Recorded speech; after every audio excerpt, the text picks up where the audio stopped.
क्या आपके फ़ोन पर कभी 1 रुपए का ओटीपी आया है और आपने सोचा ये तो छोटी सी ट्रांजैक्शन होगी? अगर हाँ, तो क्या आपको पता है कि 1 रुपए के चक्कर में आपका पूरा अकाउंट खाली हो सकता है? अगर आप यूपीआई फ्रॉड का शिकार हो जाएं, बिना ओटीपी दिए भी पैसे छिन जाएं, तो आप कानून के तहत क्या कर सकते हैं? क्या पुलिस केस बनेगा? क्या पैसे वापस मिलेंगे? आज के डिजिटल भारत में सब कुछ मोबाइल पे हो रहा है। शॉपिंग, बैंकिंग, पेमेंट्स और भी बहुत कुछ। लेकिन इसी डिजिटल सुविधा के साथ एक नया खतरा भी आया है, यूपीआई फ्रॉड, जिसे लोग कॉमनली कहते हैं 1 रुपए का ओटीपी वाला स्कैम। ये एक ऐसा फ्रॉड है जो एक इनोसेंट लुकिंग 1 रुपए की पेमेंट रिक्वेस्ट से शुरू होता है, लेकिन अनजाने में आपका पूरा बैंक अकाउंट खाली हो जाता है। स्कैमस्टर्स व्हाट्सएप, एसएमएस या ईमेल के जरिए आपको एक फेक यूपीआई लिंक भेजते हैं जिसमें लिखा होता है 1 रुपए का रिफंड मिलेगा या congratulations, click to claim 1 rupees. जब लोग ऐसे लिंक पे क्लिक करते हैं या फेक यूपीआई रिक्वेस्ट एक्सेप्ट करते हैं, तब उनका अकाउंट एक्सेस फ्रॉडस्टर्स के हाथ में चला जाता है। ज़्यादातर लोग समझते हैं कि 1 रुपए का क्या लॉस हो सकता है, लेकिन स्कैम का पैटर्न ऐसा होता है कि सिर्फ 1 रुपया ऑथोराइज करने के बाद हैकर आपका अकाउंट मिरर कर लेता है। अक्सर लोग खुद अननोइंगली अपना यूपीआई पिन या ओटीपी शेयर कर देते हैं या स्क्रीन शेयरिंग ऐप जैसे एनीडेस्क टू अलो कर देते हैं और फ्रॉड होने के बाद रियलाइज करते हैं कि उनका बैंक बैलेंस 0 हो गया है। इस स्कैम में लोग इमोशनल भी हो जाते हैं। किसी ने बोला लोन मिल रहा है, किसी ने कहा सैलरी रिफंड आ रहा है और आप बस ट्रस्ट कर लेते हो। आजकल हर दिन साइबर सेल ऑफिसेज में ऐसे फ्रॉड्स की कंप्लेंट्स मिल रही हैं। लेकिन सबसे बड़ी प्रॉब्लम है लोग टाइम पे रिपोर्ट नहीं करते, इसलिए उनका पैसा रिकवर करना मुश्किल हो जाता है। यही वजह है कि हमें स्कैम को समझना और उसके लीगल इलाज सीखना बहुत जरूरी है, क्योंकि आज 1 रुपए का फ्रॉड कई लाखों का नुकसान बन सकता है। चलिए अब बात करते हैं स्कैम कैसे काम करता है, पूरा मैकेनिज्म समझिए। अब चलिए समझते हैं कि ये 1 रुपए वाला यूपीआई फ्रॉड होता कैसे है।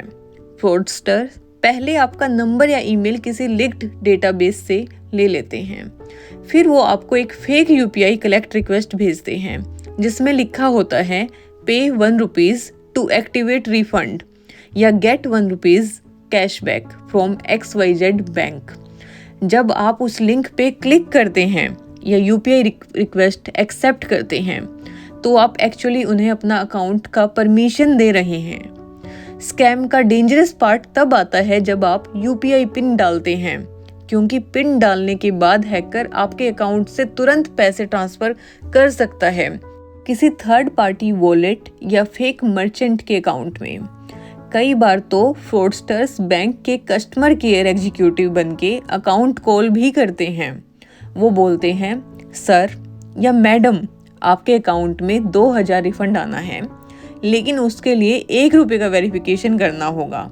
आप तुरंत विश्वास कर लेते हो क्योंकि उनका टोन और स्टाइल बिल्कुल प्रोफेशनल होता है, और अगर आप थोड़ा रेजिस्टेंस करते हो तो वो आपको अर्जेंसी या इमोशनल प्रेशर डाल के कन्विंस कर लेते हैं।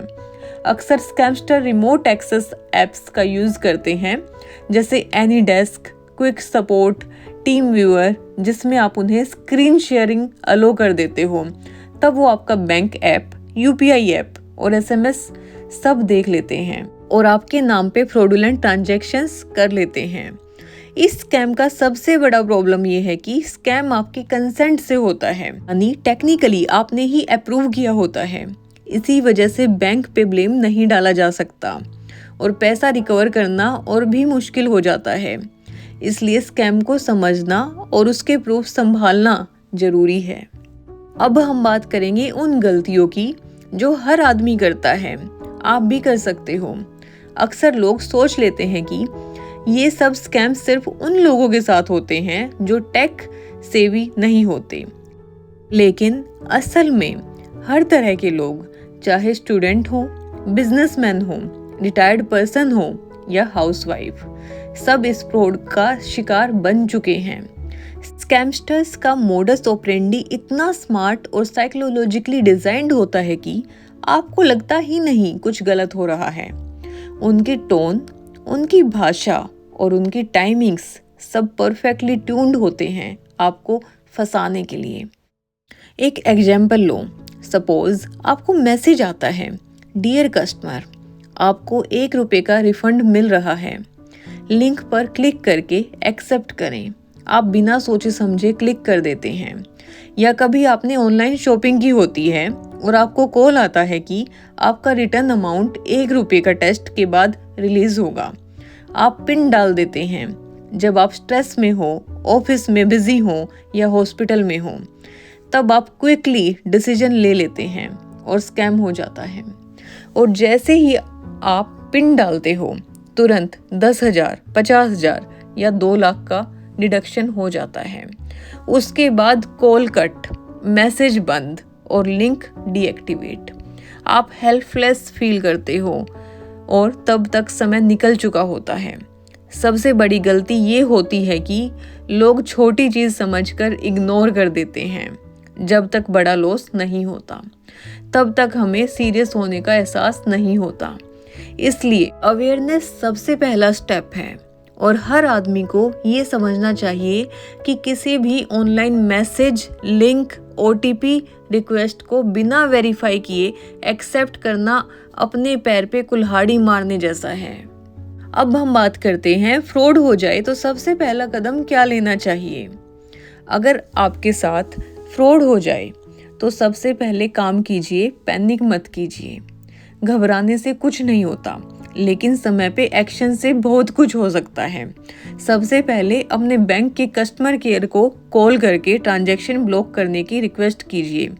हर बैंक के फ्रॉड हेल्पलाइन नंबर होते हैं, जैसे SBI का 1800/11/1109, HDFC का 1800/202 and/6161, ICICI का 1860/120/Tetra7। आप फोन बैंकिंग या नेट बैंकिंग से भी अकाउंट टेम्परेरी फ्रीज कर सकते हैं। दूसरा स्टेप होता है नियर बाय पुलिस स्टेशन या साइबर क्राइम सेल में तुरंत रिटर्न कंप्लेंट देना। कंप्लेंट में आपको डिटेल में लिखना होगा transaction ID, date, time, UPI app का नाम, लिंक या नंबर जिससे फ्रॉड हुआ है, और आपके पास अवेलेबल एविडेंस जैसे SMS, screenshots, call log etcetera. Police पहले जनरल डायरी या NCR फाइल करती है और जरूरत पड़ने पर FIR भी दर्ज की जा सकती है। तीसरा इम्पोर्टेंट स्टेप, cybercrime.government.in पे ऑनलाइन कंप्लेंट फाइल करना। ये एक ऑफिशियल गवर्नमेंट प्लेटफॉर्म है जहां से आपकी complaint state level cyber cell तक ऑटोमेटिकली फॉरवर्ड हो जाती है। कंप्लेंट के बाद एक रेफरेंस नंबर मिलता है जिसे आप फ्यूचर फॉलो अप के लिए यूज कर सकते हो। जब तक आप टाइमली एक्शन लेते हो, फ्रॉडस्टर्स को ट्रेस करने और पैसे रिकवर करने के चांसेस ज़्यादा होते हैं। हर सेकंड इम्पोर्टेंट है, इसलिए तुरंत एक्शन लेना जरूरी है। अब बात करते हैं लीगल राइट्स की। आपके पास कौन से कानूनी हक हैं? अब सवाल उठता है, अगर फ्रॉड हो गया है तो विक्टिम के रूप में आपके पास क्या लीगल राइट्स हैं? सबसे पहले और सबसे बेसिक अधिकार हैं FIR दर्ज करवाना, जिसमें आप IPC के रेलेवेंट सेक्शंस के तहत अपनी कंप्लेंट फाइल कर सकते हैं। साइबर फ्रॉड्स के केसेस में कुछ इंपॉर्टेंट सेक्शंस लगते हैं, जैसे section 66C identity theft, 66D cheating by personating using computer resources और 420 IPC cheating and dishonestly inducing delivery of property. ये सेक्शंस फ्रॉडस्टर्स के against non bailable offence create करते हैं, जिसका मतलब है कि पुलिस को उसे अरेस्ट करने का हक होता है। अगर आप टाइमली कंप्लेंट देते हैं तो पुलिस बैंक के नोडल ऑफिसर से कांटेक्ट करके उस ट्रांजैक्शन को ट्रेस और फ्रीज भी करवा सकती है। इसके अलावा अगर आपका पैसा किसी वॉलेट, पेटीएम, फोन पे, गूगल पे में गया है तो आप उसके कस्टमर सपोर्ट को कंप्लेंट आईडी के साथ रिपोर्ट कर सकते हैं ताकि वो वॉलेट ब्लॉक कर सके और फ्रॉडस्टर का एक्सेस रोका जा सके। आपके पास एक और ऑप्शन है, कस्टमर कोर्ट या बैंकिंग ओम्बड्समैन के पास जाके कंप्लेंट करना। अगर बैंक ने टाइमली रिस्पॉन्स नहीं दिया हो, रिजर्व बैंक ऑफ इंडिया ने एक सर्कुलर भी इशू किया है जिसमें क्लियरली लिखा है कि अगर फ्रॉड यूजर्स की गलती के बिना हुआ हो तो तुरंत कंप्लेंट दी गई हो तो बैंक कंपनसेशन देने के लिए लायबल हो सकता है।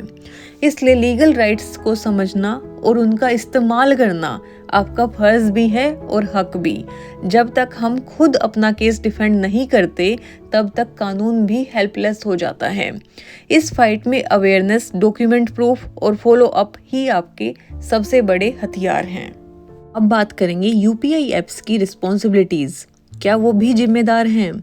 अब एक और बड़ी बात समझना जरूरी है, क्या यूपीआई ऐप्स जैसे फोन पे, गूगल पे, पेटीएम भी इस फ्रॉड में किसी लेवल तक जिम्मेदार हैं? टेक्निकली देखा जाए तो इन ऐप्स का रोल सिर्फ ट्रांजैक्शंस के गेटवे तक होता है, लेकिन अगर फ्रॉड उनके प्लेटफॉर्म पे हुआ हो और उन्होंने टाइमली फ्रॉड डिटेक्शन सिस्टम का यूज नहीं किया हो तो आप उनके अगेंस्ट भी कंप्लेंट फाइल कर सकते हो।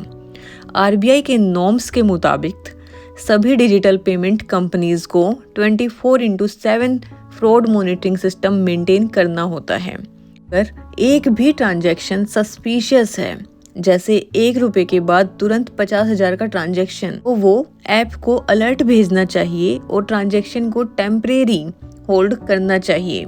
अगर ऐसा नहीं होता और कंपनी नेग्लिजेंस करती है तो उसके अगेंस्ट भी आईटी एक्ट के प्रोविजंस के तहत एक्शन लिया जा सकता है। ज़्यादातर ऐप्स कस्टमर सर्विस के नाम पे ऑटोमेटेड बोट्स चलाते हैं जिससे यूजर्स को तुरंत मदद नहीं मिलती। आप चाहें तो ग्रीवियंस रेड्रेसल ऑफिसर के नाम पे ईमेल भेज सकते हैं और अगर फिर भी रिप्लाई ना आए तो national payment corporation of India को भी कंप्लेंट फॉरवर्ड की जा सकती है। इन सब सेक्शंस का पर्पस एक ही है, अकाउंटेबिलिटी फिक्स करना। जब तक पेमेंट कंपनीज और बैंक्स रिस्पॉन्सिबल फील नहीं करेंगे, फ्रॉड्स का चेन नहीं तोड़ा जा सकता। आपका एक्शन दूसरों के लिए एग्जाम्पल बन सकता है, इसलिए हर विक्टिम का एक्शन लेना जरूरी है। अब बात करेंगे एफआईआर ना लेने पर क्या करें, आरटीआई और लीगल नोटिस। कई बार ऐसा होता है कि पुलिस एफआईआर लेने से मना कर देती है। आप जाके बोलते हो कि 50,000 का फ्रॉड हो गया है, लेकिन वो बोलते हैं ये तो आपकी गलती थी, एफआईआर का केस नहीं बनता। ऐसे सिचुएशंस में आपको हार नहीं मानना चाहिए। आप पहला स्टेप ले सकते हो, रिटर्न कंप्लेंट देना और उसका एक्नॉलेजमेंट लेना। पुलिस अगर एफआईआर नहीं ले रही हो तो आप एसपी या डीएसपी लेवल पे कंप्लेंट फॉरवर्ड कर सकते हो। दूसरा स्ट्रॉन्ग लेवल ऑप्शन है आरटीआई फाइल करना। आप आरटीआई के जरिए पूछ सकते हो कि आपकी कंप्लेंट पे क्या एक्शन लिया गया है, किस ऑफिसर ने डील किया है और क्या इंक्वायरी रिपोर्ट है। पुलिस डिपार्टमेंट्स आरटीआई का जवाब देने के लिए लीगली बाउंड होते हैं। इस प्रोसेस से आप इनडायरेक्टली उन पे प्रेशर डाल सकते हो कि वो एफआईआर दर्ज करें या केस पे काम करें। अगर इसके बाद भी कुछ नहीं होता तो आप लीगल नोटिस भेज सकते हो, या तो पुलिस को या बैंक यूपीआई ऐप को या दोनों को। इस नोटिस में आप लिख सकते हो कि अगर 7 दिन के अंदर एक्शन नहीं लिया गया तो आप हाई कोर्ट में रिट पिटीशन फाइल करेंगे। लीगल नोटिस एक स्ट्रॉन्ग सिग्नल होता है कि आप अपने अधिकारों के लिए सीरियस हो। ये स्टेप्स सिर्फ आपके पैसे बचाने के लिए नहीं बल्कि सिस्टम को अकाउंटेबल बनाने के लिए भी होते हैं। जब लोग आवाज उठाते हैं तभी सिस्टम सुनता है। अब हम बात करेंगे ऐसे स्कैम्स से कैसे बचें। जहां तक लीगल एक्शन लेना जरूरी है, वहीं फ्रॉड से बचाव और प्रिवेंशन भी इक्वली इम्पोर्टेंट है। सबसे पहले रूल है, किसी भी अननोन यूपीआई लिंक या कलेक्ट रिक्वेस्ट को कभी एक्सेप्ट ना करें। अगर आपको ₹1 या ₹10 का भी ट्रांजैक्शन सस्पिशियस लगे तो उसे इमीडिएटली डिक्लाइन करें। दूसरा रूल, अपना यूपीआई पिन, ओटीपी या बैंकिंग पासवर्ड किसी के साथ भी शेयर ना करें, चाहे वो खुद को बैंक ऑफिशियल या गवर्नमेंट ऑफिसर क्यों ना बताए। कोई भी असली बैंक या ऐप कभी भी आपसे पिन नहीं पूछती। तीसरा इम्पोर्टेंट रूल है, रिमोट एक्सेस ऐप्स कभी इंस्टॉल ना करें जब तक आपके सामने का पर्सन जेन्युइन ना हो। आजकल लोग फ़ोन रिपेयर या हेल्प के नाम पे एनी डेस्क इंस्टॉल करवाते हैं और पूरा डिवाइस एक्सेस ले लेते हैं। चौथा रूल है, स्ट्रॉन्ग पासवर्ड और बायोमेट्रिक ऑथेंटिकेशन का यूज़ करें। हर यूपीआई ऐप में फिंगरप्रिंट लॉक या फेस आईडी का ऑप्शन होता है, उसे ऑन करके रखें। और पांचवा रूल है, बैंक के एसएमएस, ईमेल और नोटिफिकेशन पर नज़र बनाए रखें। अगर आपको किसी ट्रांजैक्शन का डाउट हो तो तुरंत कस्टमर केयर को रिपोर्ट करें। छोटी छोटी प्रिकॉशंस से आप बड़े स्कैम्स से बच सकते हैं। प्रिवेंशन ही सबसे बेस्ट प्रोटेक्शन है। Prevention is better than cure. अब बात आती है, अक्सर लोग सोचते हैं कि कंप्लेंट करने से कुछ नहीं होता, लेकिन ऐसे कई एग्जाम्पल्स हैं जहां टाइमली एक्शन लेने से पैसा रिकवर हुआ है। केस दिल्ली का था, जहां एक रिटायर्ड टीचर के अकाउंट से 95,000 का फ्रॉड हुआ। उन्होंने 10 मिनट के अंदर साइबर सेल को रिपोर्ट दिया और उसी वक्त वॉलेट फ्रीज कर दिया गया। 3 दिन के अंदर पैसा रिवर्स हो गया क्योंकि प्रूफ स्ट्रॉन्ग था और टाइम पे रिपोर्ट दिया गया था। एक और केस मुंबई का है, जहां एक कॉलेज स्टूडेंट ने गूगल पे के जरिए 1 रुपये का कैशबैक क्लिक किया था। 2 मिनट के बाद 40,000 का डिडक्शन हो गया। उसने स्क्रीनशॉट संभाल कर रखा, ट्रांजैक्शन आईडी लिखा और cybercrime.government.in पे कंप्लेंट फाइल किया। पुलिस ने वॉलेट ट्रेस किया और पैसा होल्ड कर दिया। 15 दिन में पैसा वापस आ गया। ये एग्जाम्पल्स ये दिखाते हैं कि अगर आप एक्टिव हैं और लीगल रूट पे टाइमली स्टेप्स लेते हैं तो पैसा वापस मिल सकता है। अवेयरनेस के साथ सतर्कता भी जरूरी है। फ्रॉड्स तभी रुकेंगे जब लोग आवाज उठाएंगे। अंत में बस इतना ही कहना चाहेंगे, आज का यूपीआई फ्रॉड किसी और के साथ हुआ है, लेकिन कल आपके साथ भी हो सकता है। टेक्नोलॉजी जितनी तेज बढ़ रही है, स्कैम्स उससे डबल स्पीड से इवॉल्व हो रहे हैं। हर नए दिन एक नया ट्रिक, एक नया लिंक और एक नया विक्टिम बन रहा है। इसलिए ज़रूरी है कि हम सब लोग डिजिटल अवेयरनेस को एक प्रायोरिटी बनाएं। घर में सबको, चाहे पेरेंट्स हो या बच्चे, ये सिखाएं कि कैसे लिंक वेरीफाई करें, कैसे ओटीपी प्रोटेक्ट करें और कब अलर्ट हो जाएं। बैंकिंग और लीगल लिटरेसी अब लग्जरी नहीं, जरूरत बन चुकी है। जब फ्रॉड हो जाए तो घबराने की बजाय लीगली और प्रैक्टिकली हैंडल करना सीखें। Police, cyber cell, UPI apps, bank, सबको अकाउंटेबल बनना होगा। और सबसे बड़ी बात, जब भी फ्रॉड हो तो छुपाएं नहीं, रिपोर्ट करें। आपके केस दूसरों के लिए एग्जाम्पल्स बन सकते हैं। डिजिटल इंडिया के युग में कानून आपके साथ है, बस आपको उसका सही इस्तेमाल करना चाहिए। अगर आपको ये वीडियो इन्फॉर्मेटिव लगा हो तो प्लीज़ लाइक कीजिए, शेयर कीजिए और अपने ग्रुप्स में भेजिए। और चैनल को सब्सक्राइब जरूर कीजिए। कमेंट करके बताएं अगर आप किसी और ऐसे टॉपिक पर वीडियो चाहते हैं। जय हिंद।